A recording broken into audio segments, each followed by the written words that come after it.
comme on l'a vu dans l'épisode précédent avec Erwan Chartier, les origines de Nominoé sont incertaines.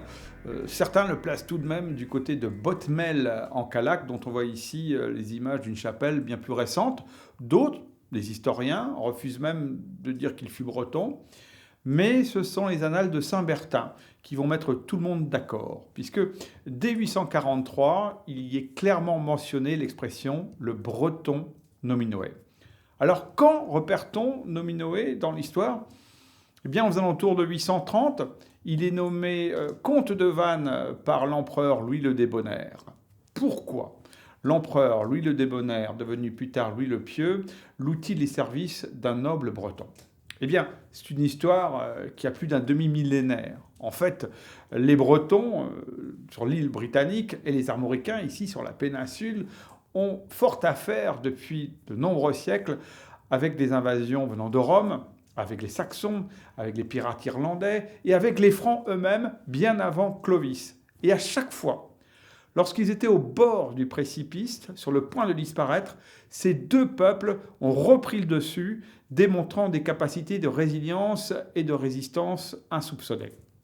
On a beau, chez les Francs, placer des hommes d'épée sur les places fortes de Rennes, de Vannes ou de Nantes pour piller, massacrer et mettre en esclavage la population des Armoricains devenus bretons, rien n'y fait.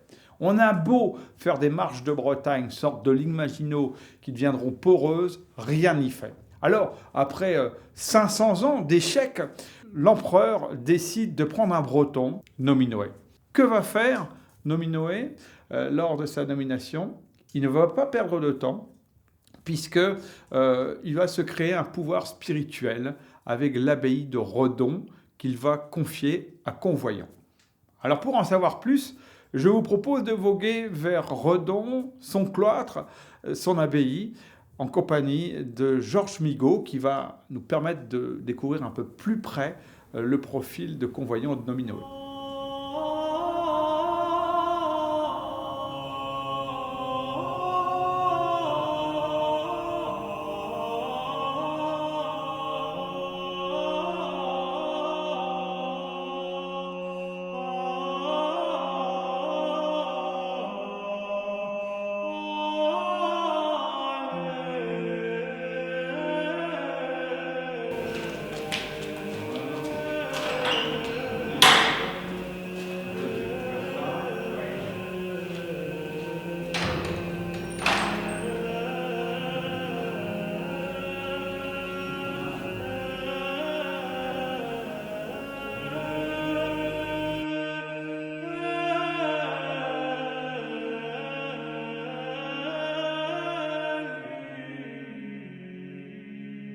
Alors en fait, nous sommes dans cette chapelle, mais qui est en fait l'ancienne sacristie de l'église abbatiale, toujours du XVIIe siècle, car il n'y a pas de trace de l'abbaye de Convoyant de 832.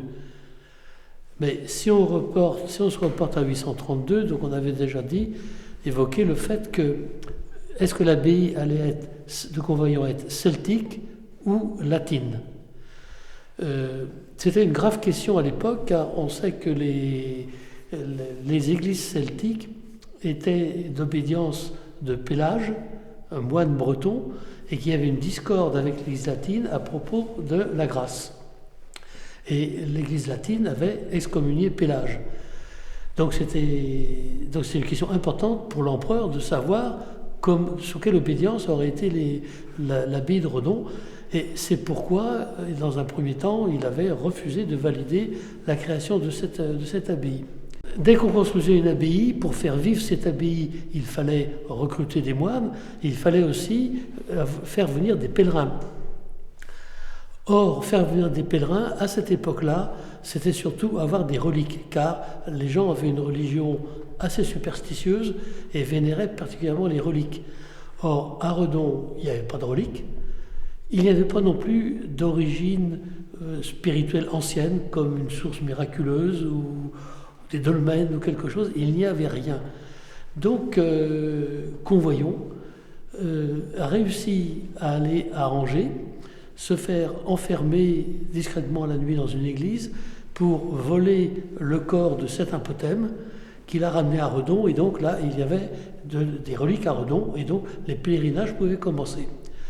Le vol des reliques était d'ailleurs une pratique assez courante à cette époque-là. La situation de Redon était assez précaire. Et en 834, Convoyons reçoit un soutien très fort de Nominoé. Alors je vais vous lire une citation qui existe dans le cartulaire de Redon.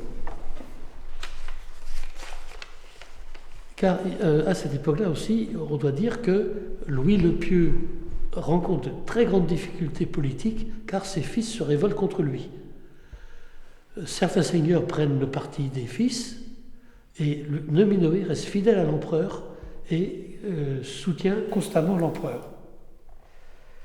Et en 834, Nominoé octroie des terres à Redon à l'intention de l'empereur et de l'État.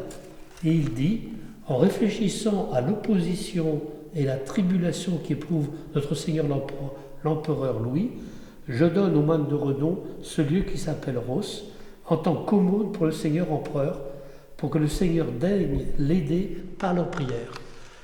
Donc c'est un grand gage de fidélité de Nominoé vis-à-vis de l'empereur, sous couvert d'une donation à l'abbaye de Redon. Convoyons, à cette même époque, donne un nom à l'abbaye de Redon, Saint-Sauveur. Or, Louis le Pieux avait une dévotion particulière au Sauveur.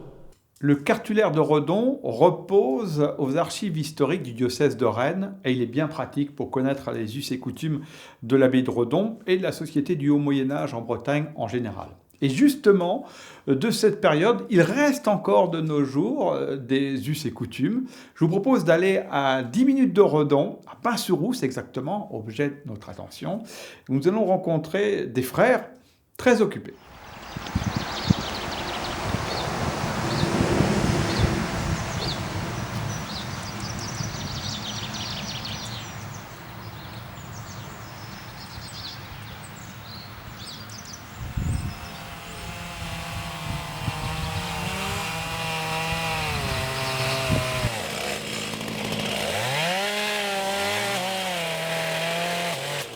La frérie, alors, oui. Racontez-moi un petit peu ce que c'est. C'est-à-dire, à l'origine, ce sont ce qu'on appelait les communs. Les communs, c'est-à-dire, il y a les propriétaires, c'était les nobles, évidemment. Ici, on a le château là-bas, le château là-bas, ça leur appartenait. Mais il y avait toujours des terres qui étaient libres pour tous les gens qui habitaient sur le territoire concerné. Ça s'appelait une frérie. Chaque foyer, chaque ferme avait le droit de mettre ses bêtes sur les terres des communs. Légalement, ça date du droit breton d'avant la Révolution. Ça n'a jamais été changé depuis Anne de Bretagne. Ce sont des terres qui ont dans le droit breton, dans le droit ancien, ça appartient aux gens qui habitent. C'est-à-dire il faut que le foyer fume pour être propriétaire. Voilà. Et donc tout le monde est propriétaire, à part égale. Sauf que ce sont des terres qui sont inexpugnables, invendables, on ne peut pas les céder. Le noble propriétaire du coin n'a rien le droit de dire, ça appartient aux gens. Voilà. Et depuis, bon, évidemment, depuis la Révolution, tout ça a été mis à plat. Et c'est des mauvaises terres, c'est des bois, c'est des friches. Et heureusement, le terrain de la bataille. Et quel effet ça vous fait d'avoir un monument comme ça qui va s'installer ici? Pour la frérie, la plupart des frériens ignorent qu'ils sont frériens. Et là, c'est en tant que frériens, tous les trois, en fait, que vous allez couper les arbres, apprêter la terre. Ouais. Et donc, mais là, on est obligé de le faire, il faut débarrasser le terrain avant lundi. Et donc, on y va, mais en compensation du travail, on va récupérer du bois. C'est du boulot, hein, c'est pas, en bois de chauffage, c'est pas extraordinaire. Mais bon, il faut que quelqu'un s'en occupe. Ouais, d'accord. Donc, vous avez commencé là, tout à l'heure, là? Là, aujourd'hui, cet après-midi. Ouais. D'accord. Ouais. Donc, c'est le plus jeune frérien de la bande. Bienvenue, alors. Ouais, merci. Ouais, parce que vous êtes combien, alors, de frériens ici dans... Il y a plus de 700 personnes. Oui, parce que la frérie du bourg, c'est là qu'il y a le plus d'habitations. Le site du monument, c'est là, quoi. Là, vous voyez les piquets, le traçage au terrain. L'entreprise de terrassement arrive lundi. Et on lui a demandé aussi de nettoyer derrière, donc mettre ça tout propre, quoi. On veut pouvoir passer avec les engins pour mettre tout ça propre. Et donc on nous a demandé de débarrasser les arbres avant lundi. Voilà, c'est pour ça qu'on est là. Mais être frérien, c'est une fierté, mais c'est aussi un devoir pour entretenir le terrain. Voilà. C'est un devoir, c'est un droit.